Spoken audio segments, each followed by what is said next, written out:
Morning, my dear students. Today we will be discussing a chapter, the continuation to the previous chapter, that is data file handling.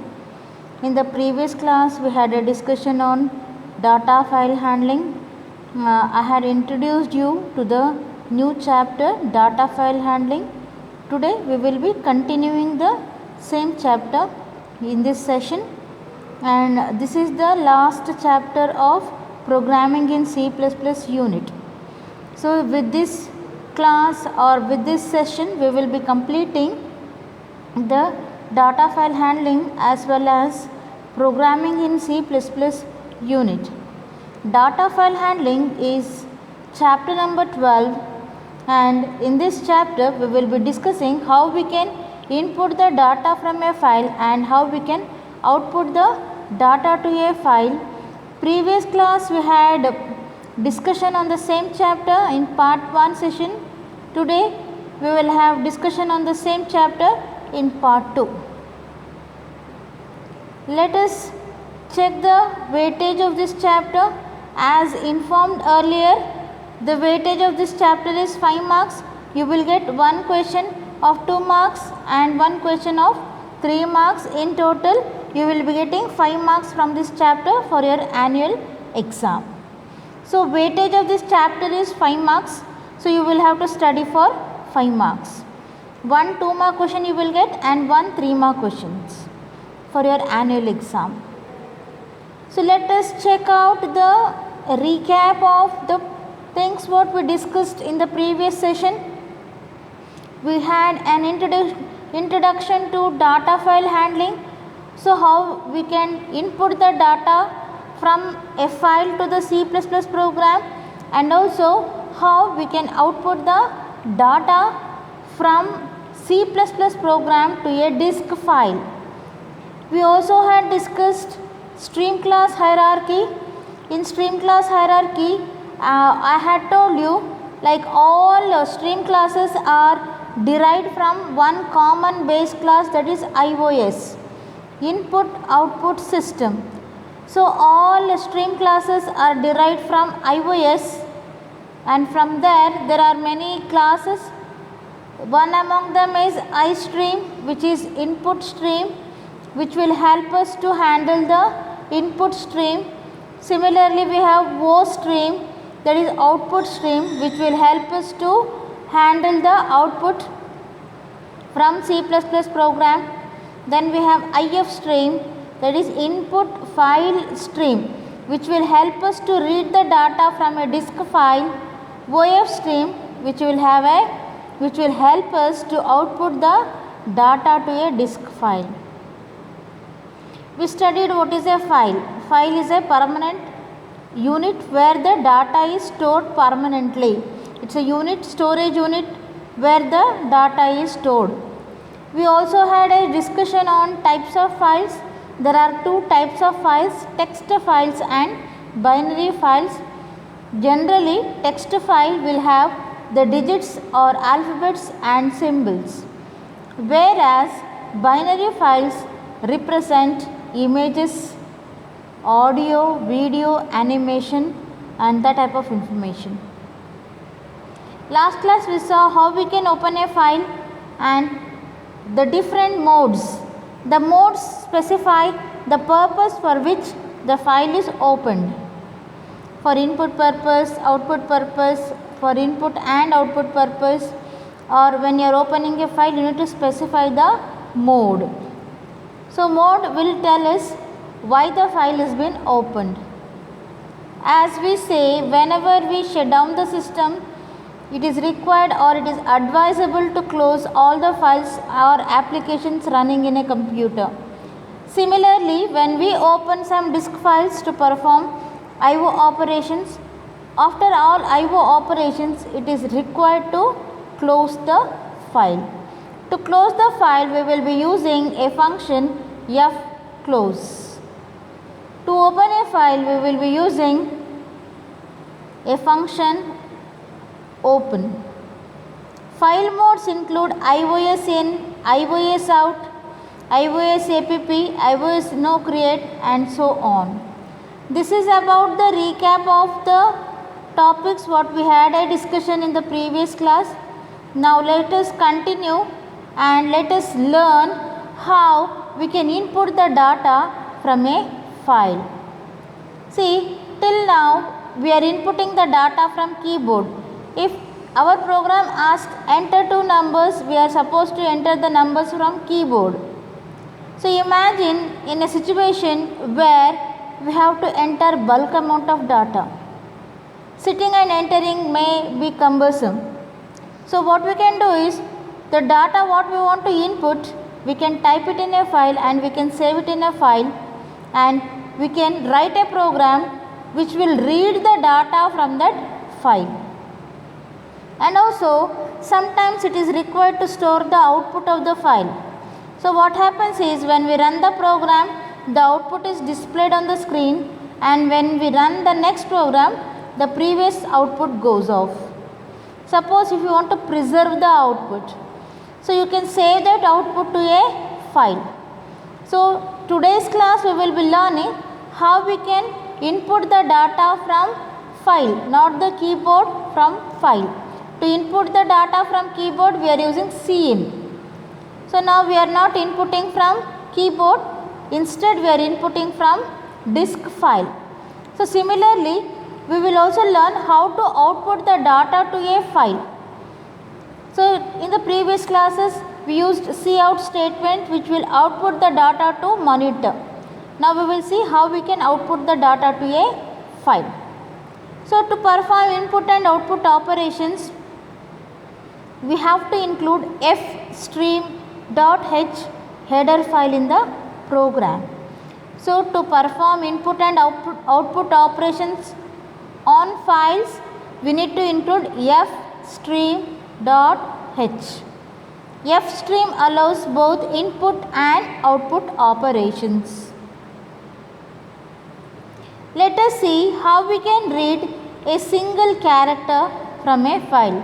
Reading a single character from a file. Get. For that we will be using a function called get. So what is the job of get function?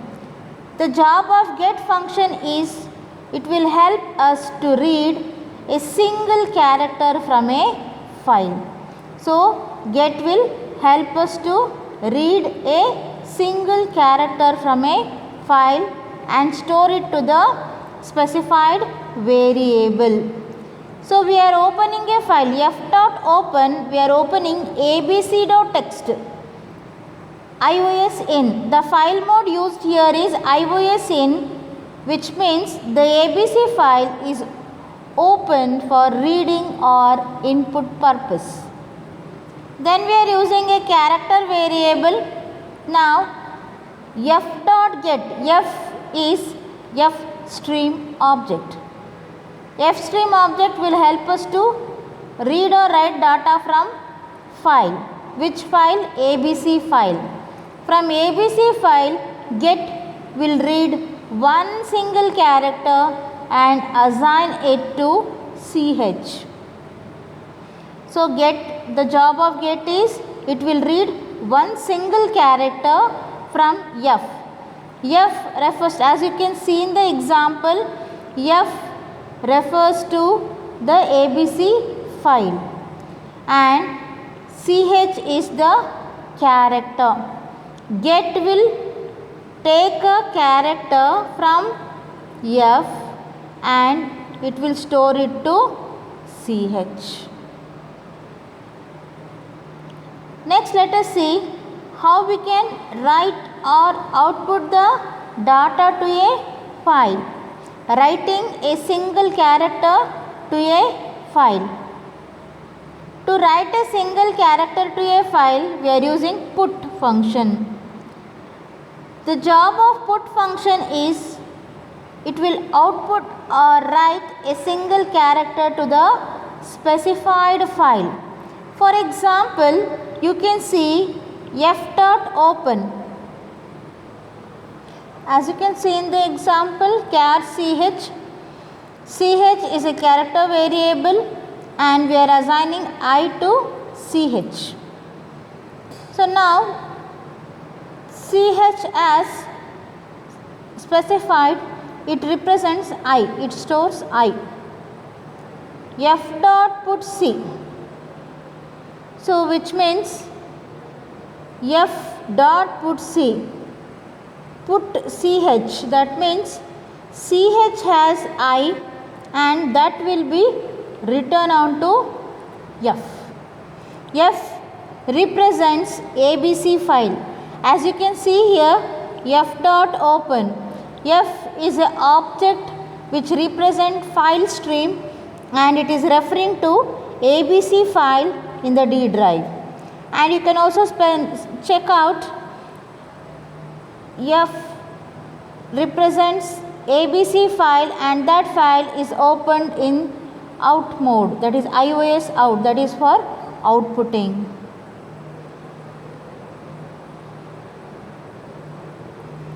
So reading single character, it will take lot of time when huge amount of data has to be inputted or read. So we are using another function, that is getLine. The job of getLine function is used to read or input a string. String means group of characters. Get will read only one single character. If we have to read bulk amount of data, it will take lot of time. So in that case we are using getLine function, so which will read the specified number of characters from the given file. GetLine string comma size. So size can be of n characters. If you specify 10 characters will be accepted at a time. If you specify 1000 character will be accepted or inputted from the specified file. As you can see, F stream, F open ABC file. We are opening ABC file in the input mode, and now we are trying to read not only single character, we are trying to read 20 characters from F. F refers to ABC file, and from ABC file getLine will read 20 characters and assign it to ch. So to read the string we are using getLine function. At a time it is possible to read n number of characters. In the example we are reading only 20 characters. It can be 2000 or 2 million characters also. Like this we can read the characters or strings from the file. Now we will see how we can output the data to a file. Output strings, data in the sense strings. So for that we are using putLine function. The job of putLine function is to write or output a string. A string can include n number of characters to the file. PutLine string comma size. So string refers to group of characters. For example, now we have char ch. Ch has a string. Don Bosco PU College Chitradurga. I want to output or write ch to a file, that is ABC file. How we can do that? You can check in the example. F dot putLine ch comma 20. That means we are writing 20 characters present in ch to F. F refers to ABC file. Now we will see how we can perform input and output operations on files with the help of a structure. Files can hold data in the form of records. The record can be read and stored in a structure. And also we have a write function and read function which is used to read and write the data to a file or a structure. Let us see how we can do that. First let us have a look in the read function. So read function will read a record from a file into the specified structure. it will read the entire record. So we are opening a file, fees file, and then we are using a structure yes. Now we are trying to read the data from fin file into yes. How many record? The data depending upon the student structure, that much of data will be accepted or read from the file fees and stored to yes.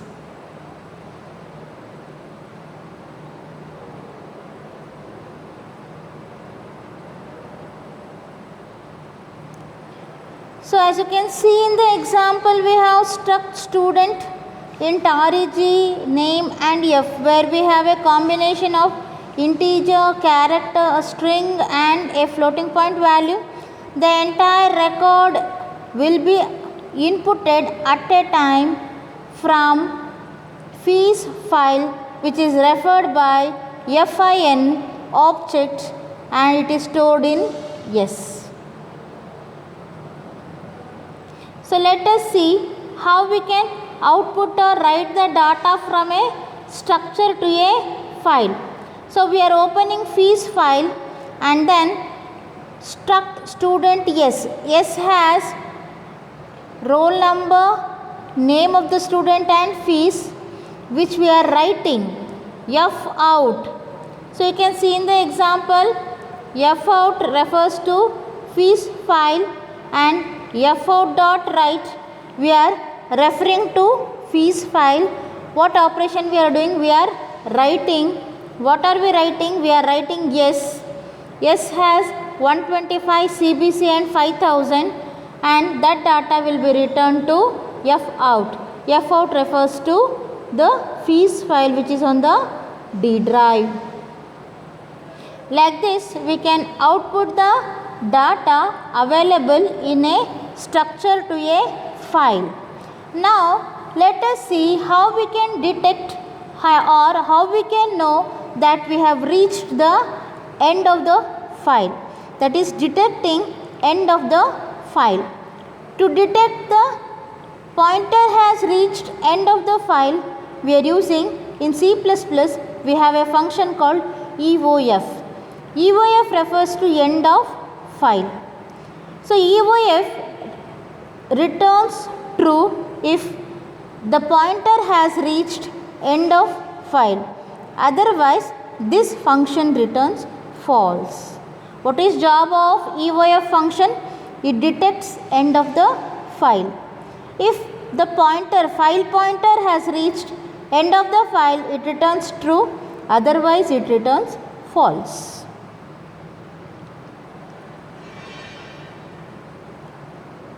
So we are opening a file fees which is referred by f object.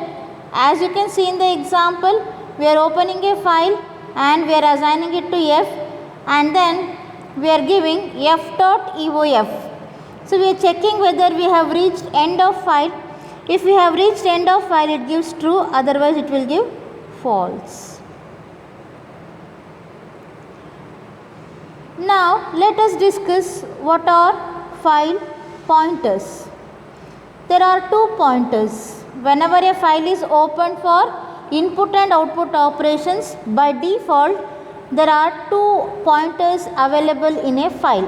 One is get pointer, the other one is put pointer. Get pointer is a position from where the reading process starts. Put pointer, put is a pointer which is the place or the position from where the data will be returned. So we have get pointer which points to the data from where read operation is done. The read operation is done where the get pointer is placed. Similarly, put pointer points to the location where the data will be outputted or returned. For reading, we are using get pointer. For writing, we are using put pointer. It is possible to know where these pointers are get pointer, where is get pointer in the file and where is put pointer. To know where is get pointer, we are using tell g function. Tell g. Similarly, we have tell p, which will tell us where the put pointer is located in the file. And also, it is possible to move these pointers. Get pointer and put pointer can be moved. To move to the specified location, suppose if you want to move put pointer to the specified location, we are using seek p. Similarly, if you want to move get pointer, you will be using seek g. How this can be done? We will see with an example. So, there are some constants used with seek p and seek g. Let us have a look and see what are the constants that are used with get and put pointer or seek p and seek g function. There are three constants used: IOSBEG, which indicates the beginning of the file; IOSEnd, which indicates the end of the file; IOSCUR, it indicates the current position. There are three constants used by the seek p and seek g function: IOSBEG, that indicates the beginning of a file; IOSEnd, which indicates the end of the file; IOSCUR, which indicates the current position in the file. Let us see the tell g function. Tell g function will tell us where the get pointer is. So, in the example you can see int l is equal to tell g of f. So, which will tell us where the get pointer is located in the file f. Similarly, to know where the put pointer is in the file, we are using tell p function. So, tell p function tells us the location of the put pointer in the file.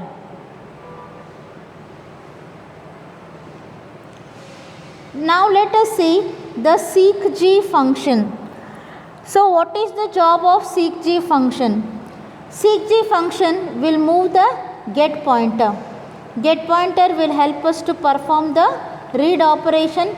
Let us see seek g20. So, what this will do?